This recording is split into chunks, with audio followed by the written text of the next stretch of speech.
schools receive D's from the state in all subjects in grades 3 through 8.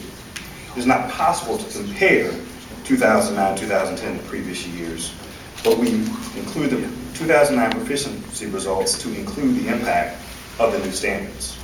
You can see that 86% of our middle school and elementary school students were considered proficient in math in 2009, but with more rigorous standards, that figure dropped to just 27% in 2010.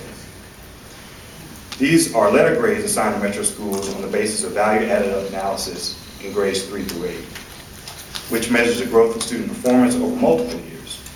As you can see, D's in reading, math, and science, and a C in social studies. On this chart, you can also see the different subgroups that must make AYP each year in order for the overall district to make adequate yearly progress.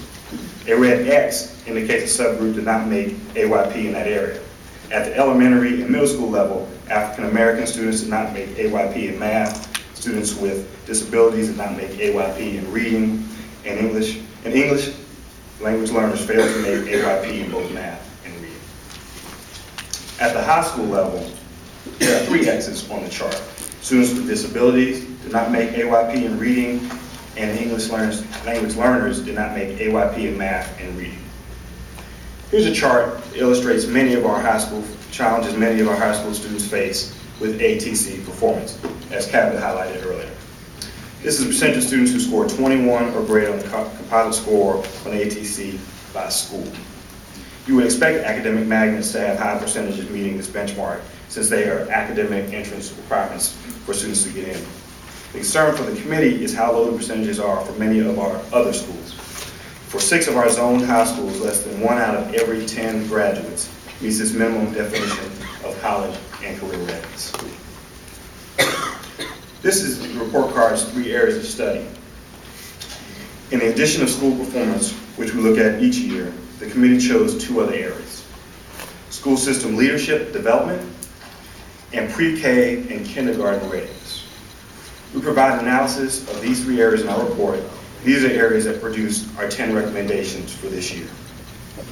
Number 1, in the area of school system performance, we first recommend that metro schools conduct an external business process audit of a sample of individual schools to identify inefficiencies at the school level infrastructure and staff deployment. School principals are now asked to be first and foremost instructional leaders. But principals report being bogged down with administrative details that might otherwise be delegated to someone else. If the expectations of our principals has changed, we have the feeling the operations of our schools must be changed as well. We recommend an outside perspective into how our schools are staffed and structured so that the district can make changes and that will free principals to be the instructional leaders that we expect them to be.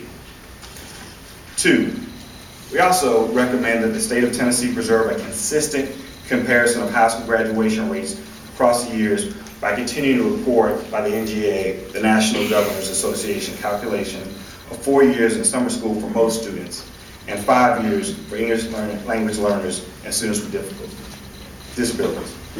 Whether this takes a special appeal to our federally elected officials or whether it's simply a matter of the state reporting more than one graduation rate comparison, it's important that we consistently track our progress each year instead of consistently and constantly changing the rules of the game. 3, in the area of school system performance and school system leadership development, we recommend that many leadership development programs and initiatives within metro schools be integrated into the cohesive system, creating a true pipeline of leadership in the classroom to the director's office. We believe metro schools is doing an excellent job expanding leadership training opportunities. Pulling it together into a system will make it easier to communicate these opportunities to teachers, staff, and the public at large. 4, teacher leadership roles, such as team leader, department chair, mentor teacher, should be encouraged and rewarded as part of the differentiated compensation system. If we want teachers to step up and be part of the school leadership team, and we do, we need to be prepared to pay them for that role. 5, each principal evaluation should include a section on how they are developing leadership capacity within their building, including periodic reassignments of the duties among assistant principals, so that the future school leaders have the experience with all aspects of running a school. This comes from a belief that every leader should have the responsibility for developing the next generation of leaders. To be a great principal is not enough just to be a great school leader. We also believe you must groom the next generation of leaders to someday take your place. 6, support the efforts of the Metropolitan Nashville Education Association, MEA, to play a leadership role in education reform, such as human capital reform or the creation of teacher-led schools. As we are seeing in legislative sessions in Tennessee and across the country, we're in the middle of an era of educational reform in which everything is on the table. And we must acknowledge that because of an old approach to education and old ways of doing things haven't necessarily worked, we've seen a new willingness on the part of the teachers union, the MEA, to be a reform partner, and we challenge them to take an even bolder step to help improve public education in the months and years ahead. 7, each school should develop a plan for student leadership beyond the traditional student government structure that engages a significant portion of the student body. Too often we concentrate solely on the actions of adults in education and forget the power of the students in taking ownership of their own education. In the areas of pre-education and kindergarten readiness, number 8, the Governor and Tennessee General Assembly should protect existing pre-K funding as a critical building block to be effective for children's education. Number 9, but as we protect existing pre-K programs, it is important that we work to define what we mean by kindergarten readiness.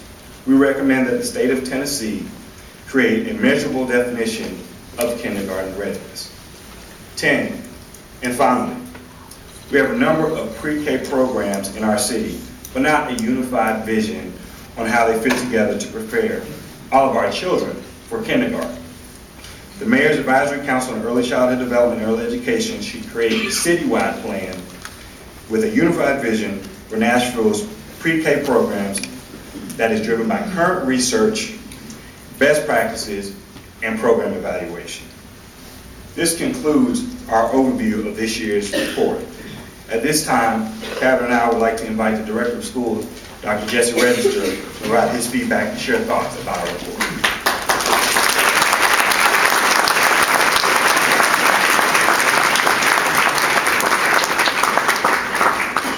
Good morning. I've been sitting on the front row. I didn't realize how many people were in the room. Thank you all for being here.